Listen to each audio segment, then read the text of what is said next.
Banyamulenge ya États-Unis basali milulu na ba eta mingi pona kopamela bobomi bozali kosalema na Sud Kivu. Bazali kosenga na Congrès ya Amerika ezwa mokano pona kosukisa oyo bango babengi génocide likolo ya Banyamulenge. Police elakaki ete bosambisi ya bato bakangamaki lobi na mobulu mosalamaki kati na balandi bangambo mibale ya communauté musulmane na RDC ekobanda lelo. Policier moko na mondimi moko bakufaki na bitumba tango ya lusambo ya suka ya Ramadan na Stade des Martyrs pe pene na bato tukumitano bazokaki.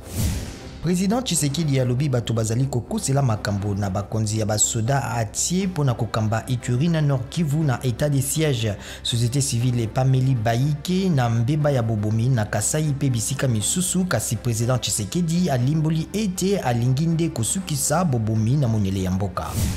Dan Gertler abengisi bayi société civile pe ya ba mouvement citoyen na masolo pona komema pole na bofundi bonso basalaka likolo na ye.